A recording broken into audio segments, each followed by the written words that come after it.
guys, njye ubu mugiye kubana ndi amazina comedy, murabizi ko nta kintu nabima. Abenshi bajya bibaza ukuntu wa removing group cyangwa se wava muri group ikabasha kugucanga. Ubu ngubu nibyo ngiye kugira ngo mbashe kubereka, kugira ngo ntukajye ubishaka hirya no hino, ahubwo ujye uza uhita ubyikorera direct, utiriwe uvuga ngo bakuri moving ngo admin removing. Ibyo si ngombwa, ahubwo nawe wabyikorera ubwawe. Okay guys, tudatinze rero tuzazana kuri WhatsApp yacu. Nitumara kuza kuri WhatsApp yacu turebe group iyo dushaka kwiremovingamo, group dushaka kwikuramo. Tuza dukanda kuri group, tukimara gukanda kuri group tuza ahangaha. Hano hari udukoni dutatu, ndizera ko murimo kuhabona. Hari udukoni dutatu kandi mpabereke neza. Okay, hariya niho tuzakanda, tukande. Tumara kwakanda dukande ahangaha,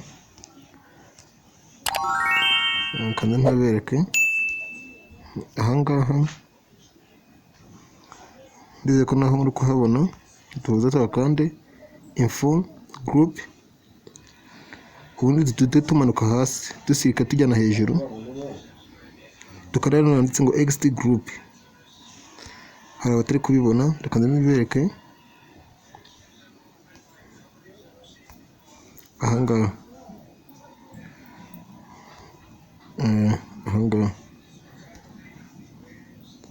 tukande.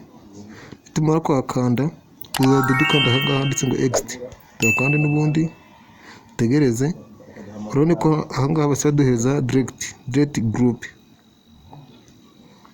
Ndizeye ko muri kubona hano basa duheza direct group, ndizeye ko murimo kubibona neza. Tuza dukande kuri direct group, tuza ahangaha handitse ngo direct n'ubundi group. Dukande kuri direct group ahangaha, ndizeye ko muri kuhabona. Dukande kuri direct group. Ubwo group yarangije kuvamo. Murabona yuko group nayo tugifitemo. Ni ibintu byoroshye cyane, nawe wabyikorera, si ibintu bigoranye. Niba ukunze ino video yanjye rero gerageza ukande subscribe, ukande kunzogera, maze ubundi tujye dukomezanya muri video zindi. Iyo ari ikindi uhita wandika muri comment, ndacyo nzakikubwire. Murakoze kandi mukomeze kugubwa neza. Imana ibarinde.